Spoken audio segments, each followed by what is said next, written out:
The sirens had been wailing for 3 hours when Ava Harris finally allowed herself to believe that her world was ending. She stood at her kitchen window, watching the flashing red and blue lights paint the October darkness in violent streaks across the cracked pavement of South Ashland Avenue. The coffee in her hands had grown cold hours ago, but she couldn't seem to put the mug down. Her fingers, still stained with purple marker from grading her third grader's math worksheets, trembled against the ceramic. The news van pulled up just as the coroner's wagon was leaving. Channel 7, then Channel 5, then the Tribune photographer with his long lens and hungry eyes. Ava's neighbor, Mrs. Rodriguez, had been standing on her porch since dawn, rosary beads clicking between her weathered fingers, whispering prayers in Spanish that seemed to hang in the cold air like visible breath. They found them both, Mrs. Rodriguez had told her earlier, crossing herself repeatedly. Marcus and his mama, God rest their souls. Blood everywhere, mija. Blood on the walls. Marcus Thompson, 22 years old, studying computer science at Chicago State, worked weekends at his mother's corner grocery store. His mother, Dorothy, 61, had run Thompson's Market for 18 years, extending credit to families who couldn't afford groceries, staying open late so kids could buy milk for their cereal before school. Ava had known them both since she'd moved to the neighborhood 4 years ago, fresh out of DePaul University with her teaching certificate and idealistic dreams of making a difference. The difference she'd made was about to destroy everything. The detective Ray Martinez knocked on her door at 7:23 a.m., his badge gleaming against his navy jacket. Behind him stood Detective Sarah Chen, notebook already in hand, pen clicking in a nervous rhythm. Ava had seen them both before. Martinez lived 6 blocks over, had a daughter in high school. Chen had spoken at the community center about domestic violence prevention just last month. "Miss Harris," Martinez said, removing his cap. His voice carried the weight of too many crime scenes, too many conversations like this one. "We need to ask you some questions about Marcus and Dorothy Thompson." Ava opened the door wider, gesturing them into her small living room. The space felt suddenly cramped with the presence of authority. Her lesson plans were scattered across the coffee table, surrounded by construction paper cutouts for her Halloween bulletin board. Everything looked absurdly normal, domestic, innocent. "I can't believe they're gone," Ava said, settling onto her couch. The detectives remained standing, a tactical choice that made the room feel formal, official. Dorothy was just at the school board meeting last week, advocating for better after-school programs. And Marcus, he was going to graduate in December. "When did you last see them?" Chen asked, her pen poised. The question should have been simple. Ava had rehearsed this moment in her mind 1,000 times over the past 6 months, but now, with their eyes on her, the words felt foreign in her mouth. "Marcus stopped by Thursday evening. He was helping me move some furniture." "What time?" Martinez's eyes were kind but persistent. "Around 7. He stayed maybe an hour." The lie slipped out so easily it frightened her. Marcus had been there until nearly midnight, sitting at her kitchen table, hands shaking as he told her everything. About the money his mother was being forced to launder through the store. About Vincent Russo's weekly visits, always accompanied by 2 men who stood by the door with their hands in their jacket pockets. About the briefcase Dorothy had to keep in the back office, never asking questions about its contents. He mentioned his mother was having trouble with some customers, the usual small business struggles. But there had been nothing usual about the fear in Marcus's eyes that night. He'd shown her the photographs, his mother's bruised wrist from where Russo had grabbed her, the scratches on the store's back door where someone had tried to break in. Marcus had been planning to go to the police, but Dorothy had begged him not to.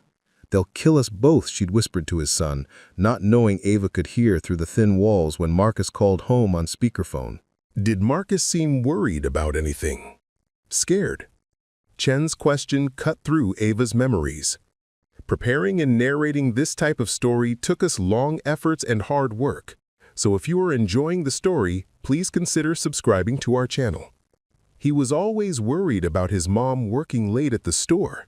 The neighborhood can be rough after dark. Another careful half-truth. Marcus had been terrified, but not of random street crime. He'd been terrified of Vincent Russo, the man who'd turned Thompson's Market into a front for washing dirty money from the South Side drug trade. The detectives exchanged a look that Ava couldn't interpret. Martinez pulled out a photograph, placing it carefully on her coffee table between the lesson plans and the paper pumpkins. It showed Marcus's car, a green Honda Civic, parked outside a warehouse on the far south side. "Recognize this location?" Martinez asked. Ava studied the image, her heart hammering against her ribs. She'd never seen the warehouse before, but she recognized the fear that must have driven Marcus there. "No, I've never been there." The car was found Friday morning. Marcus and Dorothy were inside the warehouse. They'd been there since sometime Thursday night. Chen's voice was gentle but relentless. "We're trying to piece together their final movements." Thursday night, hours after Marcus had left her apartment with a promise to be careful, with Ava's phone number programmed into his cell phone in case he needed help.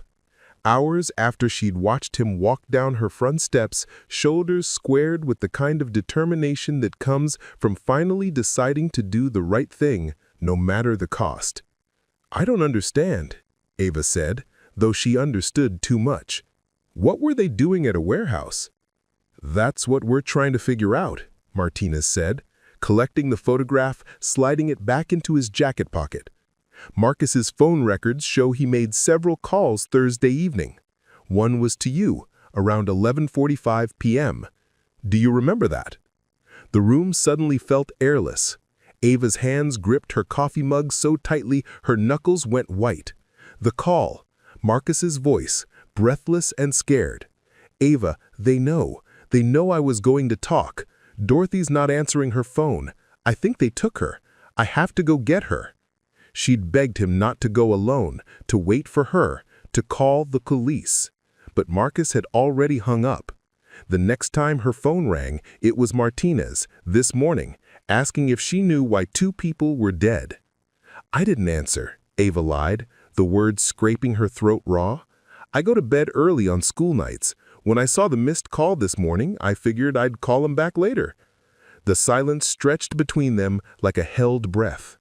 Chen made another note in her pad while Martinez studied Ava's face with the practiced eye of someone who'd heard too many lies, seen too many people try to hide from the truth. "Miss Harris," said Martinez finally, "if there's anything you're not telling us, anything at all, now would be the time. Marcus and Dorothy are dead. Someone killed them, execution style, in that warehouse. If you know something that could help us find who did this." Ava met his eyes and felt the weight of her choice settling around her like a noose.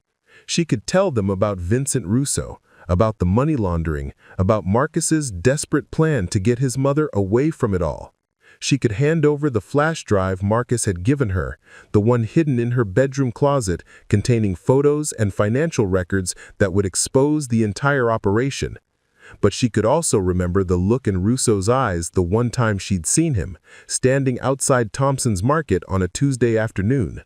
Cold, calculating, the kind of man who killed people for knowing too much, who had the connections and resources to make problems disappear permanently. "I wish I could help," Ava said, her voice steady despite the earthquake happening inside her chest, "but I really don't know anything. Marcus never mentioned being in trouble, and neither did Dorothy. They were good people. They didn't deserve this." The detectives left 20 minutes later, but not before Martinez handed her his business card. "If you think of anything," he said, "anything at all, please call us, day or night." Ava watched their unmarked car disappear around the corner, then locked her front door and leaned against it, sliding down to sit on the floor. The business card trembled in her hands as she stared at it, wondering if Detective Martinez had children of his own, if he'd ever had to choose between justice and survival. The flash drive was still hidden in her closet, wrapped in an old sweater Marcus had left at her apartment weeks ago. The evidence that could solve this case, bring down Vincent Russo's operation, and get justice for 2 innocent people who'd been caught in the crossfire of other people's greed. But justice was a luxury Ava wasn't sure she could afford. not when affording it might cost her everything she had left to lose. Outside, the newsstands were multiplying like hungry vultures, and Mrs. Rodriguez was still on her porch, still praying. The October wind carried the smell of burning leaves and distant sirens, and somewhere in the city, Vincent Russo was probably reading the morning news and smiling. The story was just beginning, and Ava Harris had already chosen which side of it she was going to be on. The wrong side. Ava's alarm clock buzzed at 6 a.m. sharp, just as it had every weekday morning for the past 4 years. She'd trained herself to wake up naturally 30 seconds before it sounded, a small act of control in a life that often felt like it was happening to her rather than because of her choices. This morning, however, she'd been awake since 3:47 a.m., staring at the ceiling and listening to the radiator clank in the October cold. The routine was sacred.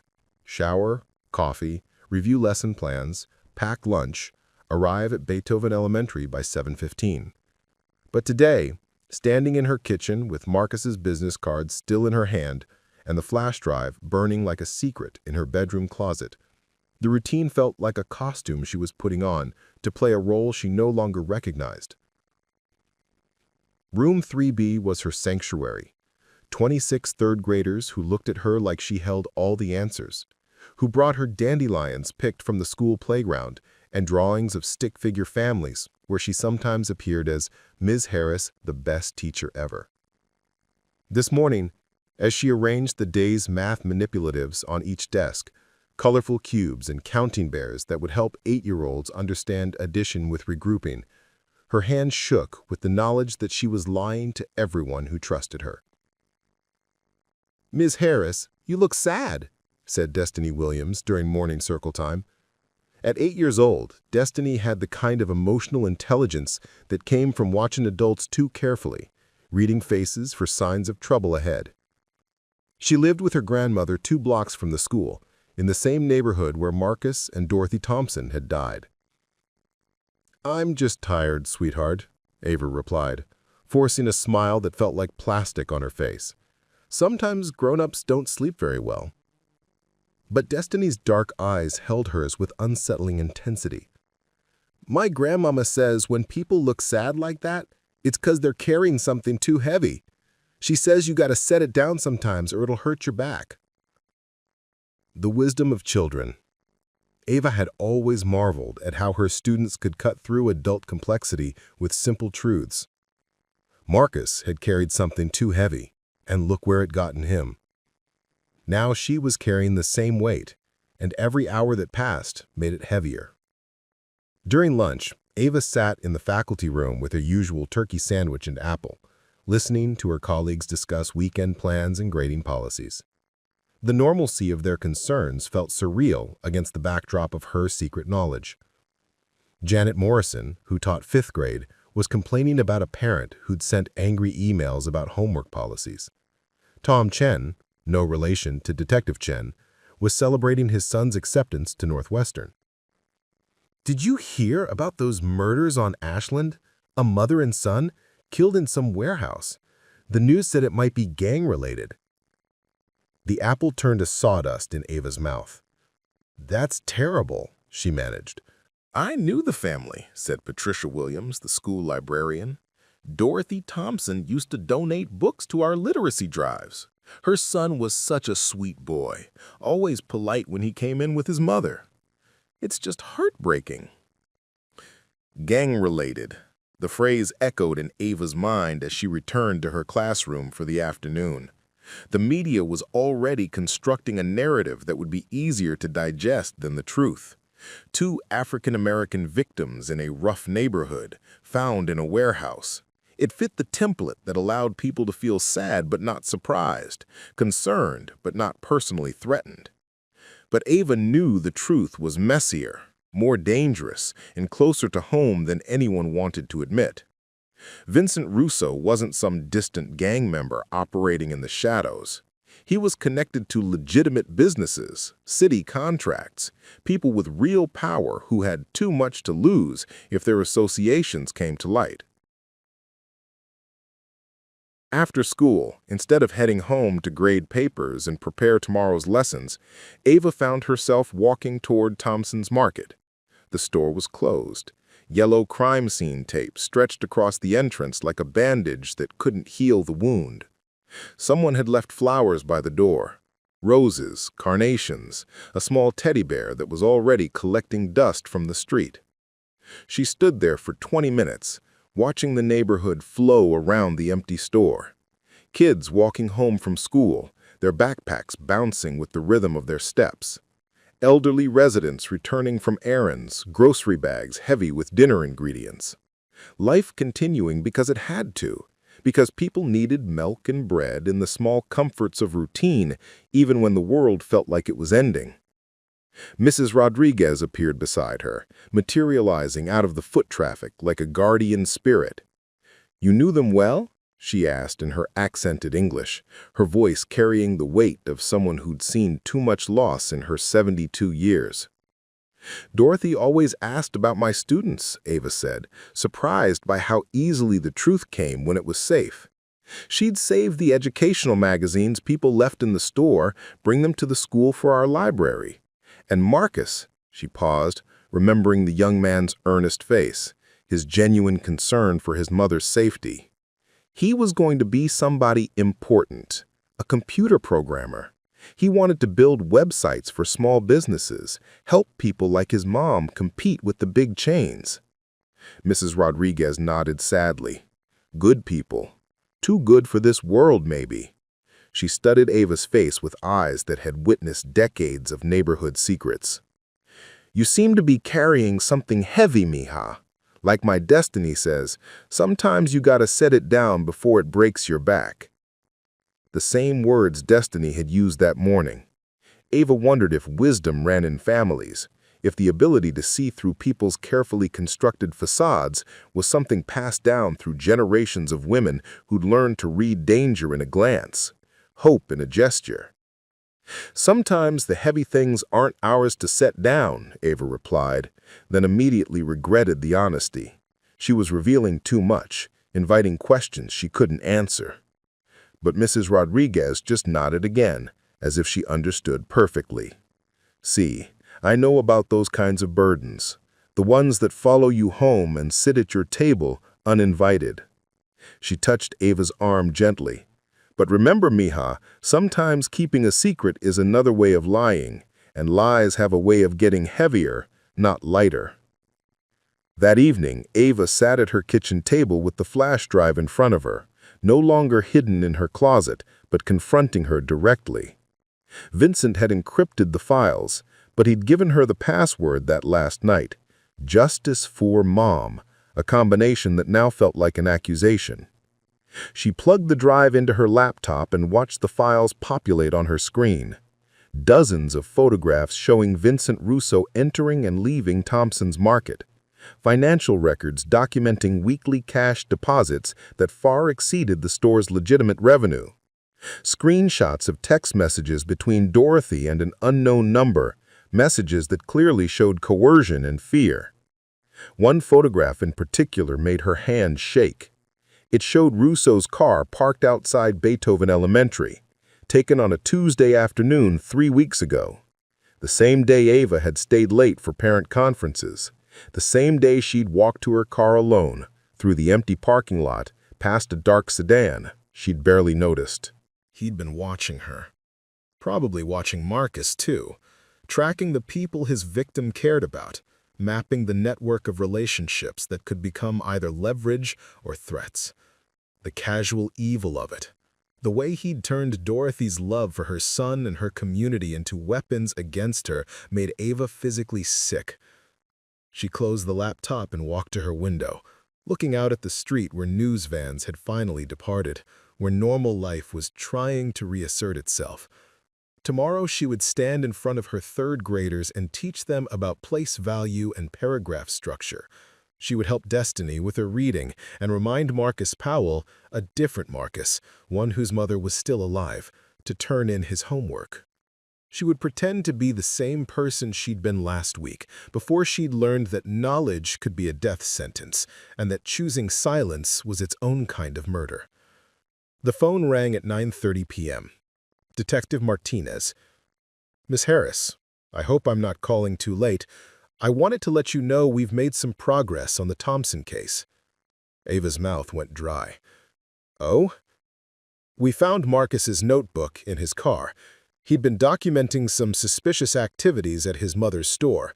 It looks like they might have been victims of an extortion scheme. Martinez's voice was carefully neutral. The notebook mentioned someone he trusted, someone he'd shared information with. We think this person might have additional evidence that could help us solve the case. The trap was elegant in its simplicity. Martinez wasn't accusing her of anything, just letting her know that they knew someone else was involved, someone who might be in danger if the killers realized they had evidence, someone who could either come forward voluntarily or wait to be found. That's good news, Ava said, proud of how steady her voice sounded. I hope you catch whoever did this.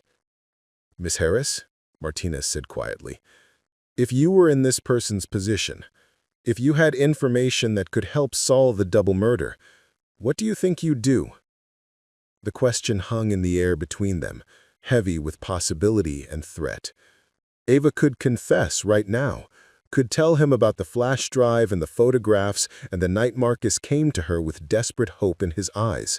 She could choose justice for safety, truth over survival. Instead, she chose the lie that was becoming easier each time she told it. I'd want to do the right thing, she said, but I'd also be scared. Whoever killed Marcus and Dorothy probably wouldn't hesitate to kill someone else who got in their way. That's why we have witness protection programs, ways to keep people safe while they help us get justice for victims who can't speak for themselves anymore. After he hung up, Ava sat in her dark kitchen for another hour, holding the flash drive and thinking about the word justice. It was a concept she'd taught her students about during their unit on community helpers, showing them pictures of judges and police officers and firefighters, people whose jobs were to keep everyone safe and make sure bad people couldn't hurt good people. But real justice was more complicated than third-grade textbooks made it seem. Real justice required someone to be willing to risk everything, to trust that the system would protect them even when the system had already failed to protect Marcus and Dorothy. Real justice demanded a kind of courage that Ava wasn't sure she possessed. She went to bed that night with the flash drive under her pillow, like a tooth fairy gift in reverse. Evidence of innocence lost rather than childhood outgrown. Tomorrow would bring another day of teaching children about right and wrong, another day of pretending she still believed the world was a place where doing the right thing led to happy endings. But tonight, in the darkness of her bedroom, Ava Harris admitted to herself what she'd been running from since the moment Detective Martinez knocked on her door. She was going to keep lying. She was going to let Marcus and Dorothy's killer go free because saving herself mattered more than saving the truth. It was the kind of realization that changes a person permanently, the kind of moral compromise that leaves a mark on the soul.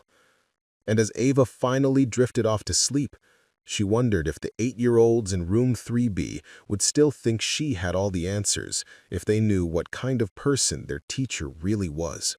The first sign that Vincent Russo knew about her came on a Wednesday morning, exactly 1 week after the murders. Ava was setting up her classroom, arranging fresh worksheets on each desk, when she noticed him through her window. He stood across the street from Beethoven Elementary, leaning against a silver Mercedes, talking on his phone. From a distance, he looked like any other well-dressed businessman who might be dropping off a child or meeting with the administration. But Ava knew better. She'd studied his face in Marcus's photographs, memorized the sharp angles of his jaw and the way his eyes seemed to calculate the value of everything they surveyed. Vincent Russo, 43 years old, owner of Russo Construction, city council connections, a man who turned corner stores into crime scenes and called it business. He was watching her school, watching her. Ava forced herself to continue her morning routine, but her hands trembled as she wrote the day's objective on the whiteboard. Students will be able to identify the main idea and supporting details in a text. Such a simple goal, such a normal third-grade skill, it felt absurd in the context of a man who'd had 2 people executed standing 50 yards from children who still believed in fairness and happy endings. By lunch, Russo's car was gone, but the message had been delivered. He knew where she worked, where she spent her days surrounded by innocent witnesses who couldn't protect her and whom she couldn't protect from the consequences of whatever choice she made next. Detective Martinez called that evening with news that felt like another chess move in a game she didn't know how to play. "We've arrested someone in connection with the Thompson murders," he said, his voice carrying a satisfaction that made Ava's stomach clench. "Someone?" "Terry Williams, 24 years old, lives on the South Side. He's got a record: armed robbery, drug possession. His fingerprints were found on the warehouse door." Ava sank onto her couch, the phone pressed against her ear as she processed this information. Terry Williams. She'd never heard Marcus mention that name, had never seen it in any of the files on the flash drive. "Are you sure he did it?" "The evidence is compelling," Martinez replied. "Fingerprints, a witness who saw him in the area that night, and he can't account for his whereabouts during the time of the murders. Plus, he had nearly $3,000 in cash when we arrested him, money he claims he won gambling, but he can't produce any witnesses to verify his story." It was too neat, too convenient. A young black man with a criminal record, found with unexplained cash, fingerprints that could have been planted by anyone with access to the crime scene. Ava thought about the photographs of Russo's associates, men who looked like they could plant evidence as easily as they could pull triggers. "What does he say happened?" she asked. "He claims he's never been to that warehouse, never knew Marcus or Dorothy Thompson. Says he's framed." Martinez's tone suggested what he thought of that defense. "They all say that, Ms. Harris. The evidence tells a different story." After hanging up, Ava stared at her reflection in her darkened window. Terry Williams was going to prison for murders he probably didn't commit, while Vincent Russo was free to continue his business operations and eliminate anyone else who might threaten them. The system that was supposed to deliver justice was being used to perpetuate injustice, and she was the only person in Chicago who could prove it. She pulled out the flash drive, connecting it to her laptop once more. The files seemed to glow with accusation in the blue light of her screen. Bank records showing deposits that coincided with Russo's visits to Thompson Market. Photographs documenting a pattern of intimidation and coercion. Text messages that revealed Dorothy Thompson's fear and her desperate attempts to protect her son while trapped in an impossible situation. Evidence that would free Terry Williams and expose the truth about who really killed Marcus and Dorothy Thompson. Evidence that would also sign Ava's death warrant the moment she turned it over to police. The next day brought a new development that shattered any illusion of safety she'd been clinging to. Ava was teaching her afternoon reading group when Principal Johnson appeared in her doorway, his usually jovial face creased with concern. "Miss Harris, could I speak with you for a moment? Mrs. Patterson can watch your class." In the hallway, Principal Johnson's voice was low and urgent. "There was an incident this morning. Someone broke into your car." Ava's keys felt suddenly heavy in her pocket. Broke in? The police are still processing the scene, but it looks like they were searching for something. Glove compartment emptied, seats slashed, even the spare tire removed. But here's the strange part. They didn't take anything valuable. Your radio, the GPS unit, even some cash you had in the console. All still there. The message was clear. They weren't looking for money or electronics. They were looking for evidence, for the flash drive they suspected she had but couldn't quite locate. When they didn't find it in her car, they'd escalate to the next level. That evening, Ava called her sister in Portland, trying to keep her voice casual despite the fear that was now a constant presence in her chest. "Lisa, I was thinking about taking a sabbatical, maybe coming to visit for a while." "Ava, it's the middle of the school year. What's going on?" How could she explain that she was trapped between a murderer who wanted her silenced and a justice system that would use her testimony to convict an innocent man while the real killers walked free? How could she tell her sister that she'd stumbled into a situation where every choice led to someone's destruction, including her own? "I just need a break," Ava said. "Teaching is harder than I expected." But Lisa knew her too well. "This isn't about teaching. You sound scared, Ava. Really scared. What happened?" Before Ava could answer, her doorbell rang. Through the peephole, she saw a young woman she didn't recognize, early 20s, nervous energy, holding what looked like a manila envelope. "I have to go," Ava told her sister, hanging up as she debated whether to open the door. "Miss Harris, my name is Keisha Williams. Terry Williams is my brother. I know you have information that could help him." Ava's blood turned to ice water. "I don't know what you're talking about." "Please," Keisha's voice cracked with desperation. "I know Marcus Thompson came to see you. I know he trusted you. My brother didn't kill those people, Miss Harris. He's not perfect, but he's not a murderer. And if he goes to prison for something he didn't do—" Against her better judgment, Ava opened the door. Keisha Williams was small and fierce, with eyes that held the same determination Ava had seen in Marcus's face that last night. She clutched the manila envelope like it contained her brother's life, which it probably did. "How did you find me?" Ava asked. "I've been asking questions, talking to people in the neighborhood who knew Marcus. Your name came up more than once." Keisha stepped closer, lowering her voice. "I know Marcus was documenting something at his mother's store. I know he was scared, and I know he trusted you enough to share information with someone outside his family." Ava glanced up and down her street, checking for silver Mercedes or unfamiliar cars. "You shouldn't be here. It's not safe." "Safe for who?" Keisha's laugh was bitter. "My brother's sitting in Cook County Jail right now, charged with double murder. The public defender says he should take a plea deal because the evidence looks bad. 25 to life, Miss Harris, for something he didn't do." The envelope in Keisha's hands contained photographs, surveillance footage from a convenience store showing Terry Williams buying cigarettes at the time the murders were taking place. Time-stamped evidence that placed him miles from the warehouse where Marcus and Dorothy died. "Why haven't you given this to the police?" Ava asked. "I tried. Detective Martinez says the timestamp could be wrong, that surveillance systems aren't always accurate. He says Terry could have been at the store earlier or later, that killers often establish fake alibis." Keisha's voice broke with frustration. "They don't want evidence that proves Terry's innocent. They want evidence that confirms he's guilty." It was the pattern Ava was beginning to recognize.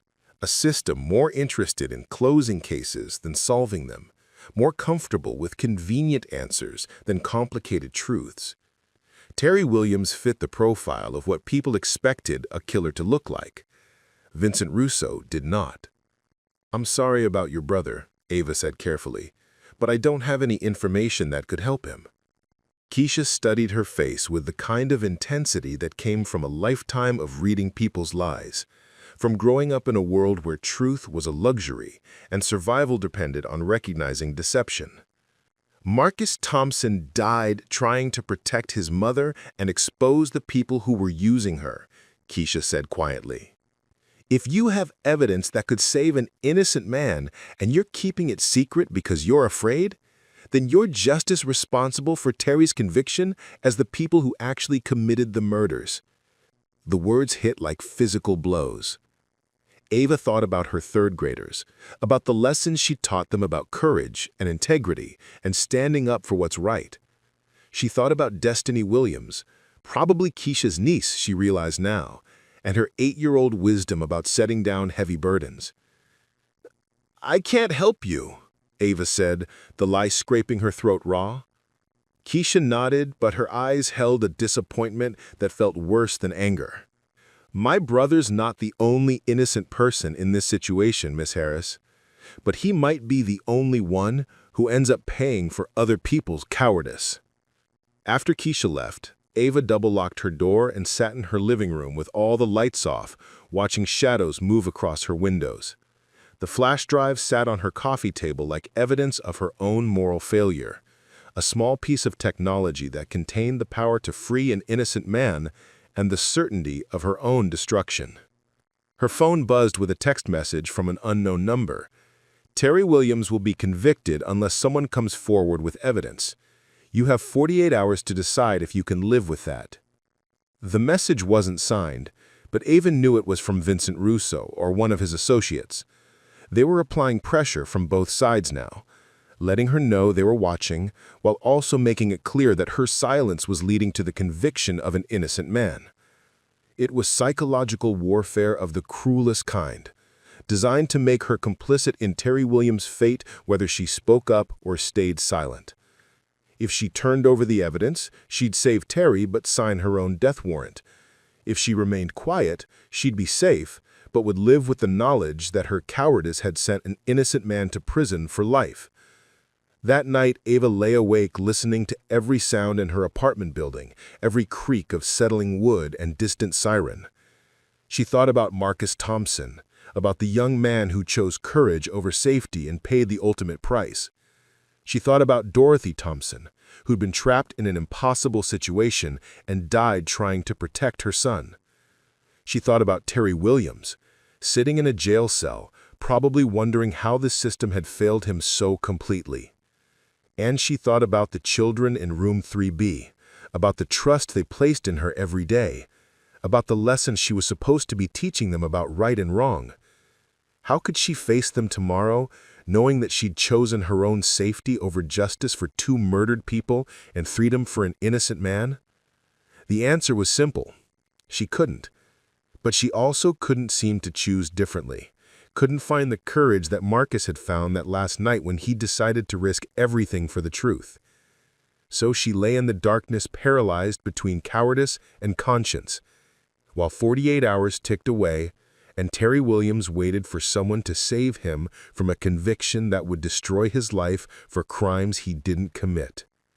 The breaking point came on a Thursday evening, 19 days after the murders, when Ava walked into her apartment and found Vincent Russo sitting at her kitchen table. He'd made himself comfortable, his expensive suit jacket draped over the back of her chair, a cup of her coffee steaming in front of him. The flash drive sat beside the cup, no longer hidden in her bedroom, but displayed like evidence in a trial she hadn't known she was attending. "Miss Harris," Russo said, his voice carrying the kind of casual authority that came from never doubting his right to be wherever he chose to be. "I hope you don't mind that I let myself in. We need to have a conversation." Ava's hand moved instinctively toward her purse, toward the phone that might summon help, but Russo raised a finger in gentle warning. "I wouldn't," he said. "My associate, Mr. Castellano, is in your bedroom, making sure we're not interrupted. He's not a patient man, and he has strong opinions about people who cause unnecessary complications." The apartment suddenly felt smaller, more airless. Everything Ava had feared for the past 3 weeks was happening now, the shadow that had been following her finally stepping into the light. "What do you want?" she asked, proud that her voice didn't shake despite the terror coursing through her veins. Russo picked up the flash drive, turning it between his fingers like a coin. "This is quite impressive, actually. Marcus was more thorough than I gave him credit for. Bank records, photographs, even some of Dorothy's text messages. Very comprehensive documentation of what he believed was happening at Thompson's Market." "I don't know what you're talking about. Please, Miss Harris, we're past the point of pretending." Russo's smile was cold and businesslike. "Marcus Thompson visited you the night he died. He gave you this drive containing evidence he thought would expose my business operations. You've been sitting on it for 3 weeks, while an innocent man sits in jail for murders I committed." The casual admission hit Ava like a physical blow. Vincent Russo had just confessed to killing Marcus and Dorothy Thompson, and he'd done it with the same tone he might use to discuss the weather or the Cubs' chances this season. "Why are you telling me this?" Ava whispered. "Because you're going to help me solve a problem." Russo leaned back in her chair, completely relaxed. "See, Terry Williams is proving to be more resilient than we expected. His sister is asking uncomfortable questions. His lawyer is pushing for additional investigation. And there are people in the community who are starting to wonder if maybe the police arrested the wrong man." From the bedroom came the sound of drawers being opened and closed. Mr. Castellano was searching through her personal belongings with the systematic thoroughness of someone who'd done this before. "The solution," Russo continued, "is to give the police evidence that confirms Terry's guilt. Something definitive that will stop all these inconvenient questions and allow justice to take its proper course." Ava's mind raced, trying to understand what he was asking her to do. "Evidence? You're going to tell Detective Martinez that Marcus confided in you about Terry Williams, that Marcus was afraid of Terry, that Terry had been threatening him and his mother. You're going to say that Marcus mentioned Terry by name the night he died, that he was afraid Terry was coming after him. That's perjury, false testimony. That's survival." Russo's voice hardened. "Because if you don't help us close this case cleanly, then we'll have to close it messily. And messy solutions tend to involve more bodies." The threat was clear, but Ava found herself focusing on something else. The way Russo had said, "us." He wasn't working alone. There were other people involved in this cover-up, people with the power to manipulate evidence and influence investigations. "Who else is involved?" Ava asked. Russo's smile widened. "That's not your concern. Your concern is staying alive long enough to help Terry Williams get the conviction he deserves." From the bedroom, Mr. Castellano called out in a voice that sounded like gravel in a cement mixer, "Vincent, we got a problem." Russo rose from the table, gesturing for Ava to follow him. In her bedroom, Castellano stood beside her dresser, holding her laptop computer and a manila folder she'd never seen before. "She's been making copies," Castellano said, his scarred face twisted with annoyance. "Files from the flash drive, printed emails, phone logs. Looks like she was getting ready to take this to someone." Ava stared at the folder, genuinely confused. She'd looked at the flash drive files, but had never printed anything, never made copies. Someone else had been in her apartment, someone who'd planted evidence to make it look like she was preparing to expose Russo's operation. "That's not mine," she said. "Of course it's not," Russo replied, but his tone suggested he understood exactly what was happening. "Mr. Castellano, I think we're dealing with a more complex situation than we initially believed." The sound of footsteps in her living room made them all freeze. Someone else was in the apartment, someone who'd entered while they were distracted in the bedroom. "Chicago police, anyone in the apartment, make yourself known." Detective Martinez's voice carried the authority of someone prepared to use force if necessary. Ava heard multiple sets of footsteps, the rustle of equipment, the careful movements of officers clearing rooms. Russo's hand moved to his jacket, and Ava saw the outline of a gun beneath the expensive fabric. Castellano already had his weapon drawn, held low but ready. "Bedroom clear," Martinez called out. "Kitchen clear, moving to the back rooms." They were trapped. The police were conducting a systematic search of her apartment, moving methodically toward the bedroom where 3 people stood frozen in a tableau of guilt and fear. "Ms. Harris, we have a warrant to search your premises. If you're here, please make yourself known." Russo grabbed Ava's arm, his grip tight enough to leave bruises. "You called them," he hissed. "Preparing and narrating this story took us long efforts and hard work, so if you are enjoying the story, please consider subscribing to our channel." "I didn't," Ava protested, but even as she said it, she realized someone had. Someone who'd planted the forged evidence, someone who'd timed the police arrival perfectly to catch Russo in her apartment with the flash drive. The bedroom door burst open, and Detective Martinez entered with his gun drawn, followed by Detective Chen and 2 uniformed officers. For a moment, everyone stood frozen, processing the scene. Vincent Russo holding Ava's arm, Castellano with his weapon visible, the flash drive on the dresser beside printed evidence of money laundering and murder. "Drop your weapons," Martinez shouted. "Hands where I can see them." What happened next unfolded with the chaotic speed of violence. Castellano swung his gun toward the police officers. Martinez dove sideways, knocking Detective Chen to the ground. Russo released Ava's arm and reached for his own weapon. Ava threw herself toward the floor as gunshots exploded through her small bedroom. Plaster rained from the ceiling. Her dresser mirror shattered. The sound was deafening in the confined space, a percussion of violence that seemed to last forever, but probably lasted only seconds. When the shooting stopped, Castellano lay motionless on her bedroom floor, 3 bullet holes in his chest.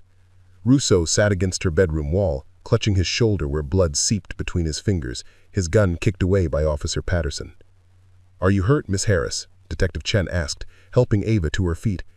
Ava shook her head, though her ears were ringing and she couldn't seem to stop shaking. "I'm okay. I think I'm okay." Detective Martinez was reading Russo his rights while applying pressure to his shoulder wound.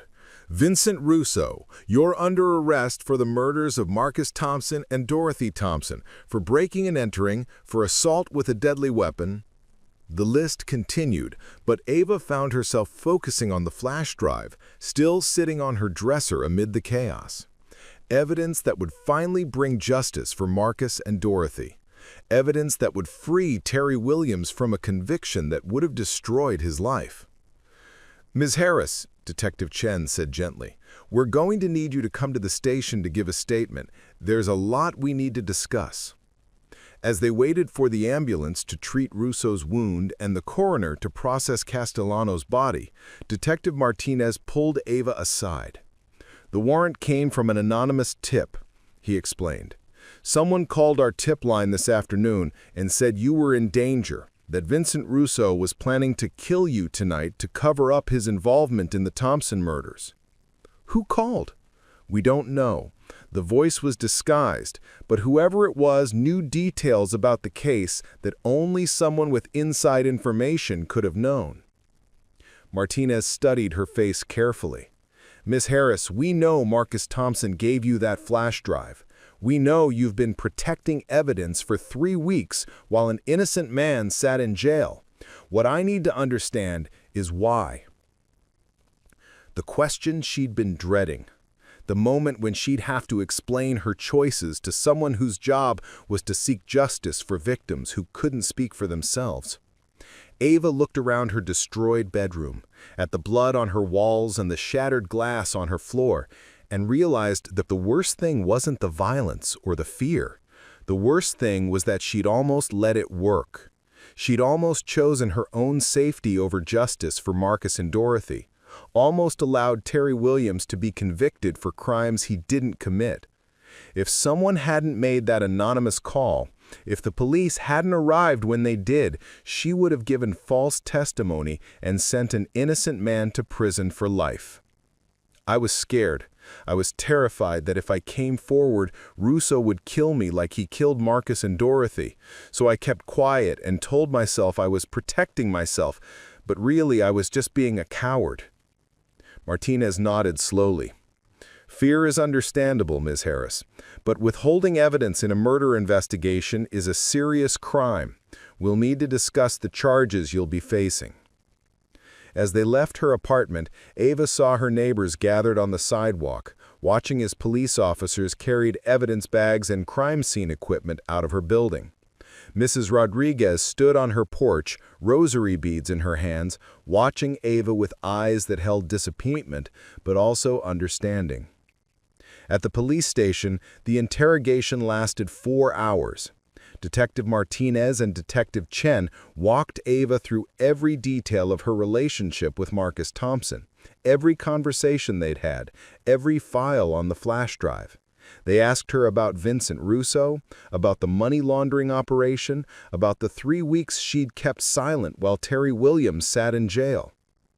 "The good news," Detective Chen said as they concluded the interview, "is that your testimony combined with the evidence on the flash drive should be enough to convict Russo for the Thompson murders. The bad news is that you'll likely face charges for obstruction of justice and withholding evidence." "What kind of charges?" "That's up to the prosecutor's office. But given that you eventually came forward, even if it took extraordinary circumstances, And given that your testimony is crucial to convicting the actual killer, you'll probably be looking at probation rather than jail time." Ava nodded, too exhausted to feel relief or fear about her own fate. What about Terry Williams? "All charges will be dropped tomorrow morning. He'll be released from Cook County Jail with an apology from the state and probably grounds for a substantial civil rights lawsuit." Martinez's voice carried satisfaction. Justice delayed, but not denied.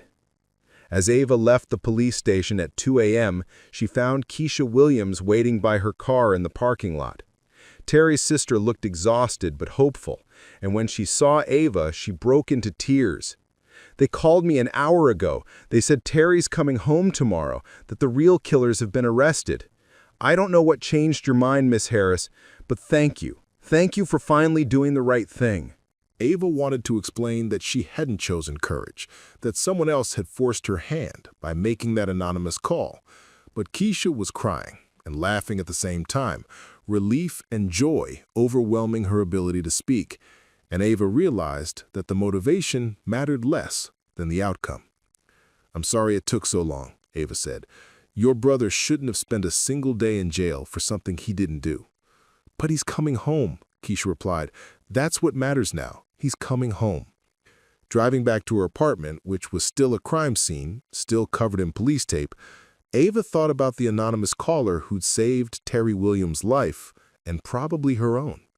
Someone with inside knowledge of Russo's operation. Someone who'd known exactly when to call the police to catch Russo in her apartment with the evidence. She never found out who made that call, but she had her suspicions. Someone in Russo's organization who'd grown tired of seeing innocent people die for other people's greed. Someone who'd decided that justice was worth the risk of betraying a dangerous man. Someone who'd found the courage that Ava had been unable to find on her own. 6 months after Vincent Russo's arrest, Ava Harris stood in a courtroom filled with people whose lives had been touched by the Thompson murders. The trial had lasted 3 weeks, and today the jury would deliver their verdict. Terry Williams sat in the front row with his sister Keisha, both of them holding hands as they waited to hear whether the man who'd nearly destroyed Terry's life would face justice for his crimes. Behind them sat Mrs. Rodriguez, Patricia Williams from the school library, and dozens of neighbors from the South Ashland community who'd known Marcus and Dorothy Thompson as more than just victims in a newspaper headline. Ava had testified for 2 full days, walking the jury through every detail of her interactions with Marcus Thompson, every file on the flash drive, every moment of the 3 weeks she kept silent while an innocent man sat in jail. The prosecutor had been gentle but thorough, establishing her credibility while also making it clear that her initial silence had nearly led to a miscarriage of justice. Russo's defense attorney had been less kind. He'd painted Ava as an unreliable witness, a woman whose fear had led to fabricate evidence and false memories. He'd suggested that Marcus Thompson had been involved in the money laundering operation willingly, that his mother Dorothy had been a participant rather than a victim. But the evidence spoke louder than the defense's theories. Bank records, photographs, text messages, and the testimony of other store owners who'd been approached by Russo's organization painted a clear picture of systematic extortion and intimidation. When Dorothy Thompson had finally refused to cooperate, when Marcus had threatened to expose the operation, Russo had eliminated them both with the cold efficiency of someone who saw murder as just another business expense. "Has the jury reached a verdict?" Judge Patricia Morrison asked. The jury foreman, a middle-aged teacher who reminded Ava of her colleagues at Beethoven Elementary, stood with a folded piece of paper in his hands. "We have, Your Honor. On the charge of first-degree murder in the death of Marcus Thompson, how do you find?" "Guilty." "On the charge of first-degree murder in the death of Dorothy Thompson, how do you find?" "Guilty." The courtroom erupted in quiet celebration. Tears, embraces, whispered prayers of thanksgiving. Ava watched Terry Williams hug a sister Keisha, watched Mrs. Rodriguez cross herself and mouth a silent prayer, watched the community that had been torn apart by violence begin the process of healing. Vincent Russo showed no emotion as he was led away in handcuffs to begin what would likely be a life sentence without the possibility of parole. He'd maintained his innocence throughout the trial, claiming that Marcus and Dorothy Thompson had been killed by rival drug dealers, that his presence in Ava's apartment had been a coincidence. No one believed him. The evidence was too overwhelming. The pattern of intimidation too clear, the anonymous tip that had led to his arrest too perfectly timed to be anything other than the actions of someone with intimate knowledge of his crimes. After the verdict, Ava stood outside the courthouse with Detective Martinez, watching the news crews interview Terry Williams about his ordeal and his plans for the future. "Any word on who made that anonymous call?" Ava asked. Martinez shook his head. Whoever it was knew how to mask their voice and location. Could have been one of Russo's associates who got cold feet. Could have been someone in the community who'd been watching the situation develop. Could have been someone in law enforcement who had information they couldn't use officially. Ava suspected it was one of Russo's associates, someone who'd grown tired of watching innocent people die for other people's greed. Someone who'd found the courage she'd been unable to find on her own. But the identity of her anonymous savior would remain one of the case's unsolved mysteries. "What about the other people involved in the money laundering operation?" she asked. "Still under investigation. Russo's kept his mouth shut, but we're following the financial trails, looking at other businesses that might have been involved. It's going to take time, but we'll get them." As they spoke, Keisha Williams approached, with tears streaming down her face. She embraced Ava with the fierce gratitude of someone whose family had been saved from destruction. "I know it was hard for you to come forward," Keisha said. "I know you were scared, but what you did, testifying against Russo, helping free my brother, that took real courage." Ava wanted to protest, to explain that she hadn't found courage until someone else had forced her hand. But she was learning that courage wasn't always about making the right choice immediately. Sometimes it was about making the right choice eventually, about finding the strength to do what was necessary even when it came later than it should have. "I'm sorry it took so long," Ava said, the words feeling inadequate but necessary. "You shouldn't have had to suffer for other people's crimes." "The important thing is that justice was done," Terry replied. "Marcus and Dorothy Thompson can rest in peace now. Their killer is going to prison for the rest of his life, and maybe other families won't have to go through what we went through." 3 months later, Ava returned to Beethoven Elementary after a leave of absence that had allowed her to testify in Russo's trial and deal with her own legal consequences. The prosecutor had kept his word. She'd pleaded guilty to obstruction of justice and received 2 years probation and 200 hours of community service. Room 3B felt like a sanctuary after the chaos of the past year. Her third graders welcomed her back with handmade cards and enthusiastic hugs. Their 8-year-old concerns about multiplication tables and playground disputes a welcome return to normalcy. But Ava was a different teacher now, and her students sensed the change, even if they couldn't articulate it.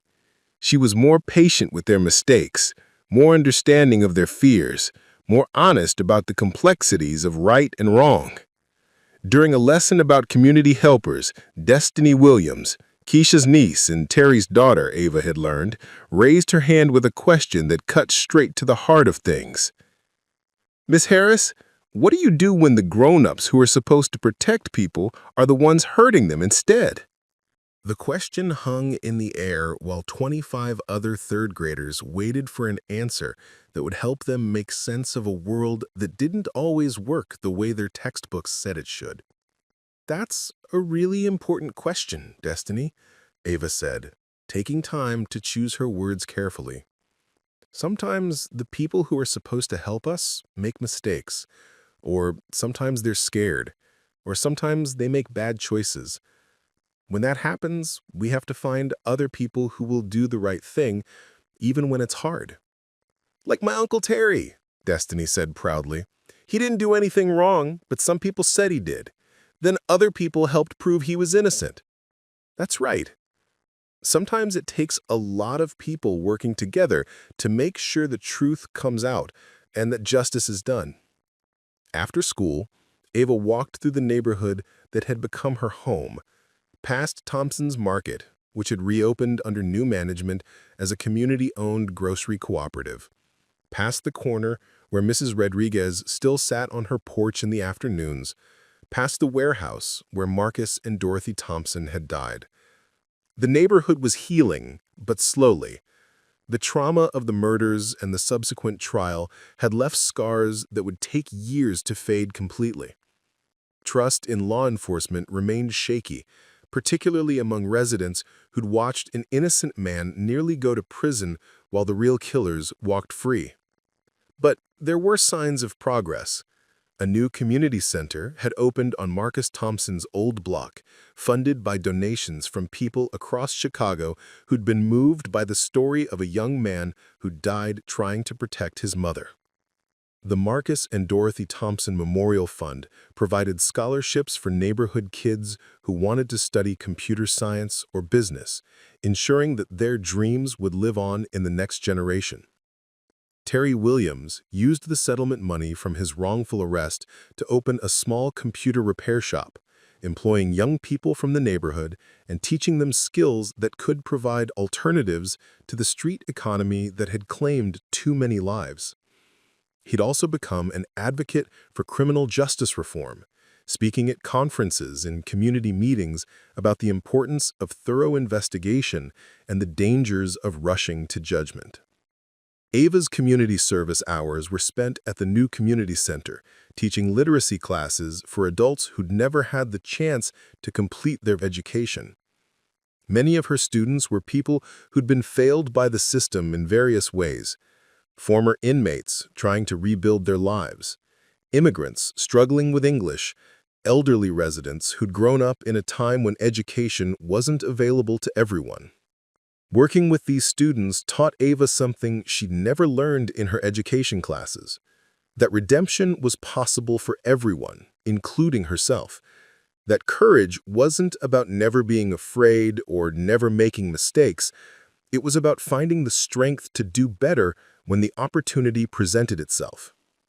On a warm September evening, almost exactly a year after the murders, Ava attended a community meeting at the Memorial Center. The topic was police accountability, and the room was packed with residents who'd lived through the trauma of the Thompson case and wanted to ensure that nothing like it ever happened again. Detective Martinez was there, along with Detective Chen and several other officers who'd worked the case. They listened respectfully as community members shared their experiences, their fears, their suggestions for building better relationships between law enforcement and the neighborhoods they served.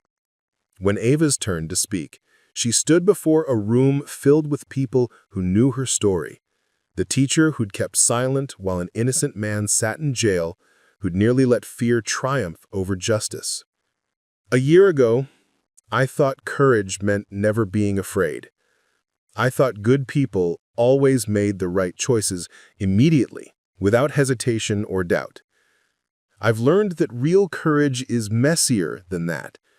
Real courage is about finding the strength to do the right thing even when you're terrified, even when you've already made mistakes, even when doing the right thing might cost you everything you have. She looked out at the faces in the audience: Mrs. Rodriguez, Terry and Keisha Williams, her former students' parents, neighbors who'd become friends through shared trauma and healing. Marcus Thompson showed that kind of courage when he decided to expose the people who were threatening his mother. Dorothy Thompson showed it every day she tried to protect her son while trapped in an impossible situation. The person who made the anonymous call that led to Vincent Russo's arrest showed it by risking their own safety to save lives. Ava paused, thinking about the journey that had brought her to this moment, the choices that had tested her conscience and ultimately taught her what kind of person she wanted to be. I didn't show that courage when I first had the chance. I kept silent when I should have spoken up. I chose my own safety over justice for 2 murdered people and freedom for an innocent man. But I learned that it's never too late to find courage, never too late to do the right thing, never too late to choose truth over fear. The applause that followed was gentle but sustained, the kind of recognition that comes from a community that understands failure and forgiveness in equal measure. After the meeting, as Ava walked home through streets that felt safer now but would never be completely innocent again, she thought about the ripple effects of choices, both good and bad. Vincent Russo's choice to use violence as a business tool had destroyed 2 lives and nearly destroyed a 3rd. Her choice to remain silent had prolonged injustice and added to the community's trauma. But other choices had created different ripples. Marcus Thompson's choice to document the crimes he witnessed had ultimately led to justice. The anonymous caller's choice to contact police had saved lives. Terry Williams's choice to forgive and rebuild rather than become bitter had inspired others to believe in second chances. Ava's choice to finally tell the truth, even though it came later than it should have, had helped convict a killer and free an innocent man. Her choice to stay in the community and work for healing rather than run away had contributed to the neighborhood's slow recovery. The legacy of the Thompson murders would always include loss and trauma, but it would also include lessons about the power of truth, the importance of community, and the possibility of redemption even in the darkest circumstances.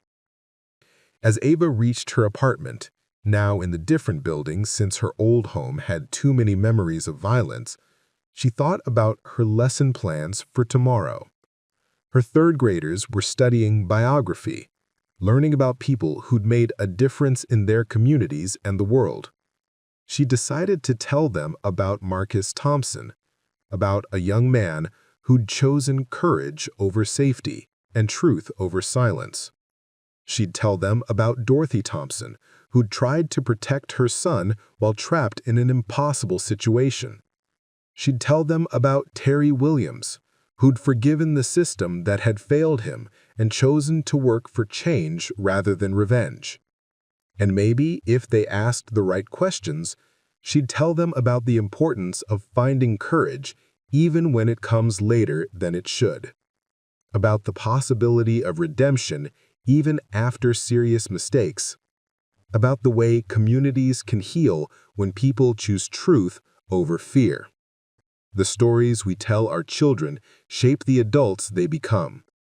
Ava was determined to tell stories that would help her students understand that courage isn't the absence of fear. It's the choice to do what's right despite the fear, no matter how long it takes to find that strength. 5 years after Vincent Russo's conviction, Ava Harris stood before the Chicago City Council as they voted to rename the intersection of South Ashland and 79th Street as Marcus and Dorothy Thompson Memorial Corner. The small ceremony drew a crowd that would have made both victims proud: teachers and shop owners, police officers and community activists, children who'd grown up hearing stories about the young man who died fighting for justice and the mother who'd loved him enough to die beside him. The bronze plaque installed at the corner read, "In memory of Marcus Thompson, 1983 to 2005, and Dorothy Thompson, 1944 to 2005, whose courage in the face of injustice reminds us that truth is always worth fighting for, no matter the cost." Ava had helped write those words, working with a committee of neighborhood residents who'd wanted to ensure that the memorial captured not just the tragedy of their deaths, but the power of their example. It had taken 5 years of advocacy, fundraising, and bureaucratic persistence to make the memorial happen, but the community had never given up on honoring their memory. Terry Williams, now 31, and the owner of 3 successful computer repair shops across the South Side, spoke at the dedication ceremony. His business empire had grown from the small shop he'd opened with his settlement money, and he'd become one of the neighborhood's most prominent success stories, proof that the system could be wrong about someone, and that people could rebuild their lives after injustice. Marcus Thompson never got to see his 30th birthday, Terry said, his voice carrying across the crowd gathered at the intersection.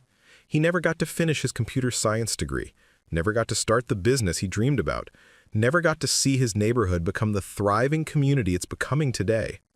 But his courage lives on in every person who chooses to speak up when they see injustice, every person who refuses to let fear silence their conscience.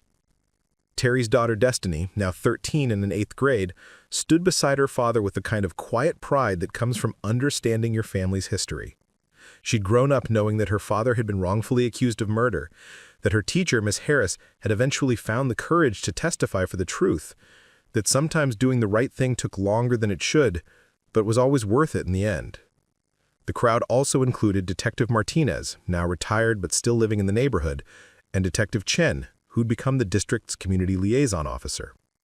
They'd both testified at subsequent trials that had dismantled the rest of Russo's money laundering network, helping to convict 6 other people in what the media had dubbed the Thompson conspiracy. But not everyone who should have been there was present.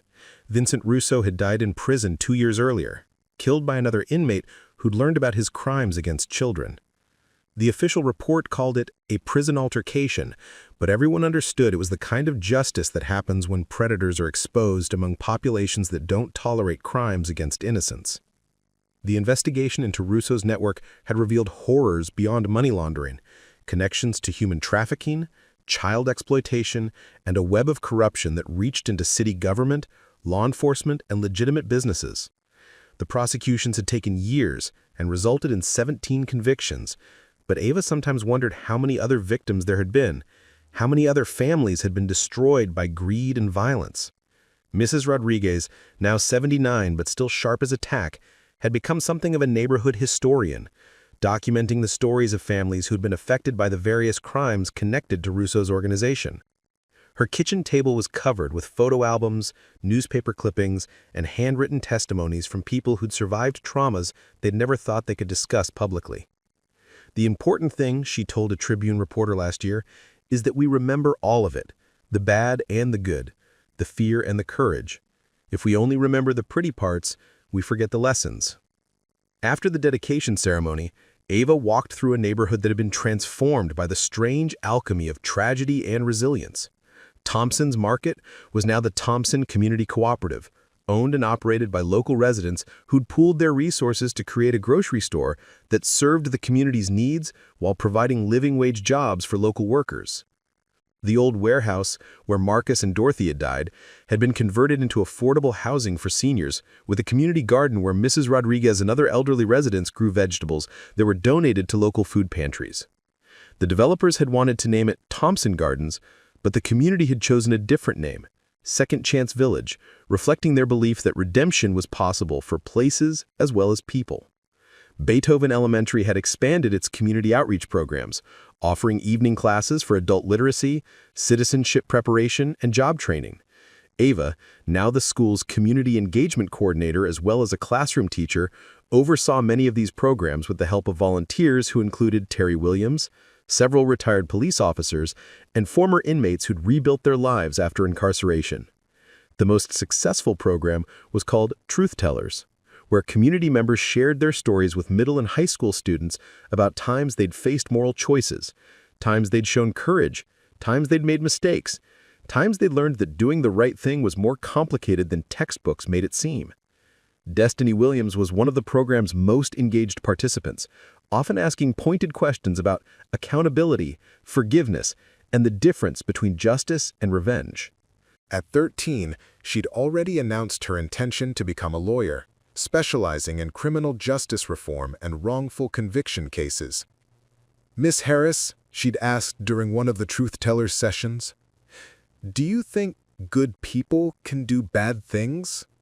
It was the kind of question that had once terrified Ava, but now felt like an invitation to explore the complexities of human nature with young people who deserved honest answers.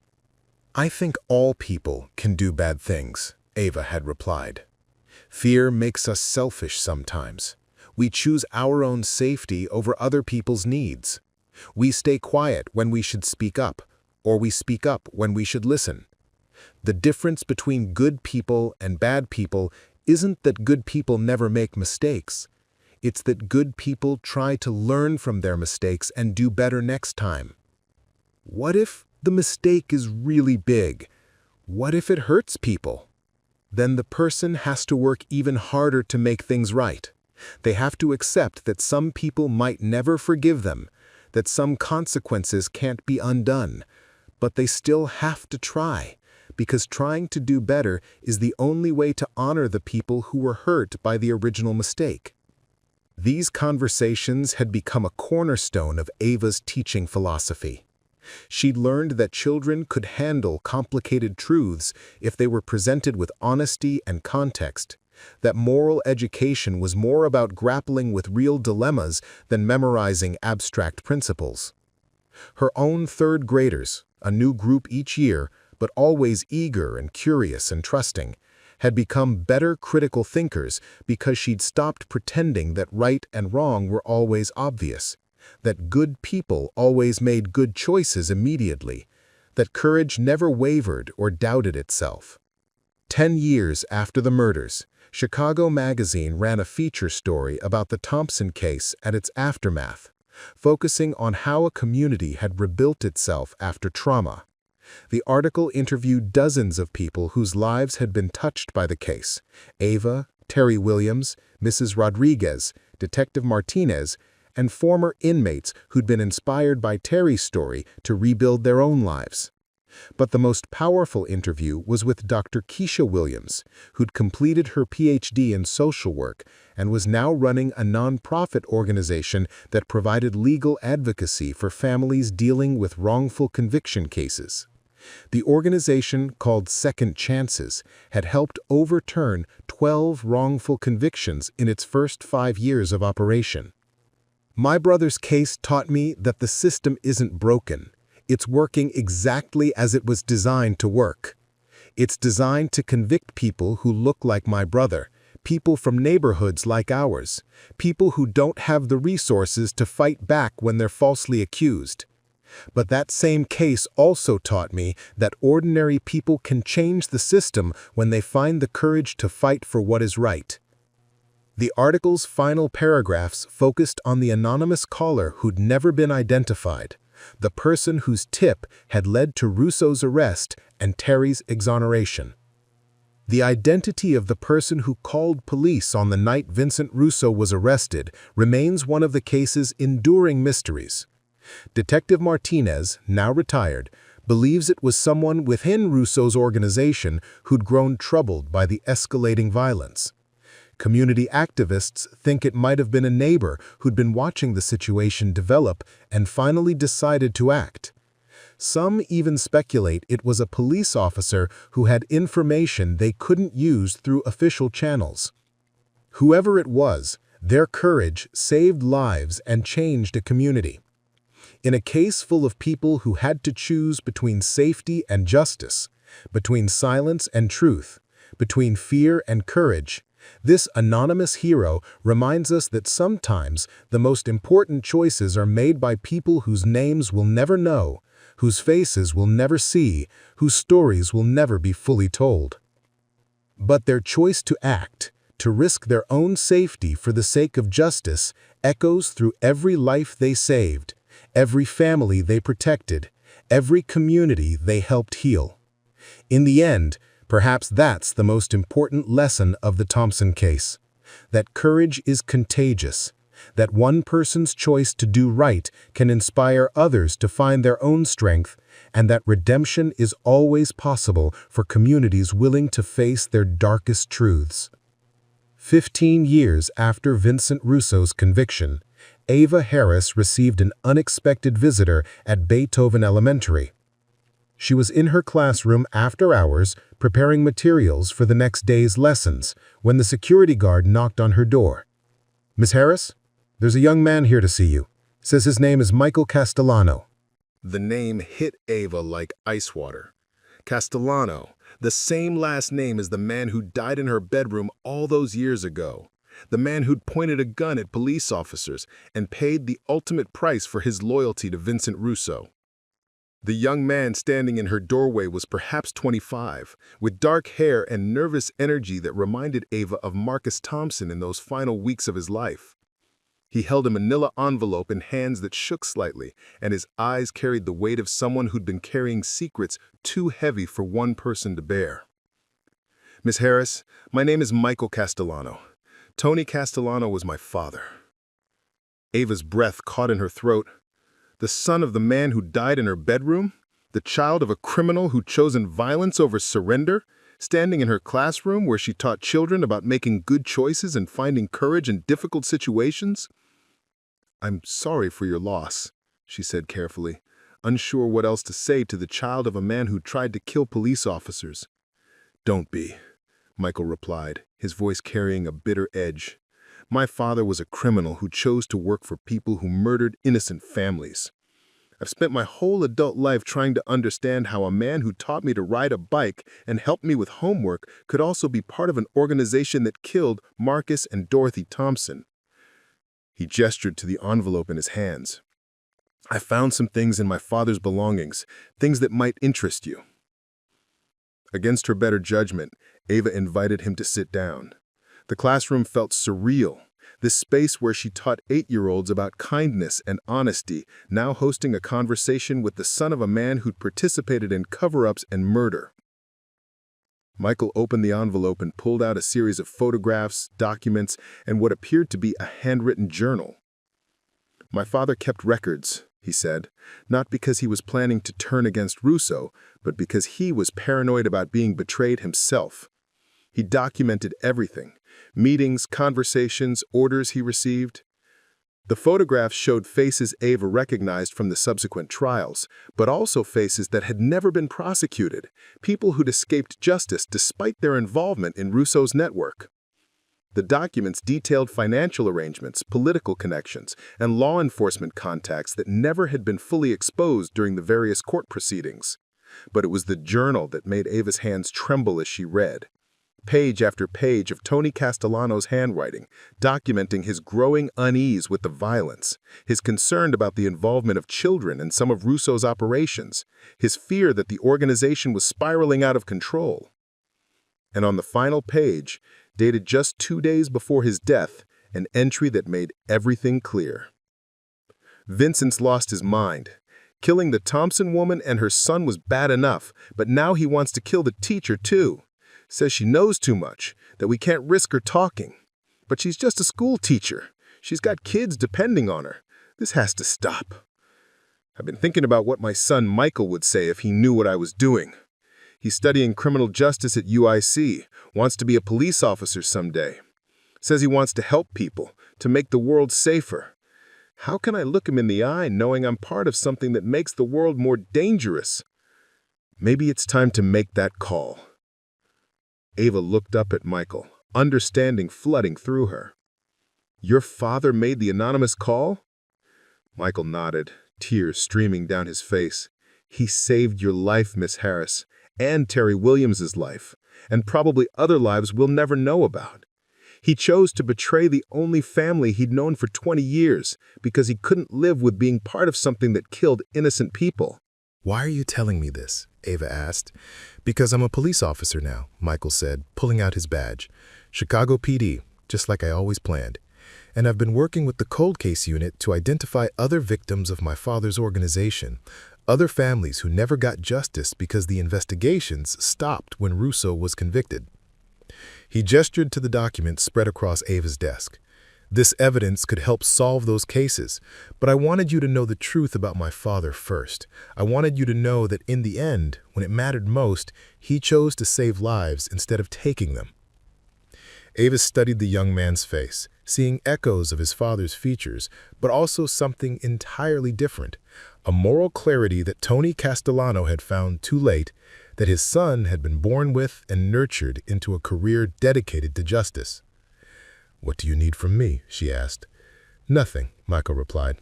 "I just wanted you to know that my father's last act was one of courage, that he died trying to protect you and others from Vincent Russo's violence. It doesn't excuse the things he did before that, but maybe it means something that he found his conscience when it mattered most." After Michael left, Ava sat alone in her classroom, surrounded by evidence of crimes that had rippled through decades, affecting families and communities in ways that were still being discovered. She thought about the complexity of human nature, about the way people could be both perpetrators and heroes, victims and survivors, cowards and champions, sometimes all within the span of a single lifetime. Tony Castellano had been a criminal who participated in money laundering, intimidation, and cover-ups, but he'd also been a father who'd loved his son enough to risk everything to protect innocent people, including a teacher he'd never met and a wrongly accused man he'd never spoken to. The truth was messier than the stories they told children about good guys and bad guys, but it was also more hopeful. If someone like Tony Castellano could find redemption in his final choice, then redemption was possible for anyone willing to seek it. 20 years after the Thompson murders, Chicago hosted a national conference on criminal justice reform, drawing experts, activists, and survivors from across the country. The conference was held at the Marcus and Dorothy Thompson Community Center, a facility that had grown from the small memorial center into a comprehensive resource hub offering legal aid, job training, mental health services, and educational programs. Ava, now 57, and the director of community education for the Chicago Public Schools, was one of the keynote speakers. Her talk was titled "The Long Arc of Justice: Lessons from 20 Years of Community Healing." She stood before an audience of hundreds, looking out at faces that included Terry Williams, now a successful businessman and criminal justice advocate, Dr. Keisha Williams, Detective Martinez, Mrs. Rodriguez's granddaughter Carmen, who'd become a civil rights lawyer, and Officer Michael Castellano, who'd risen through the ranks to become a detective specializing in cold cases related to organized crime.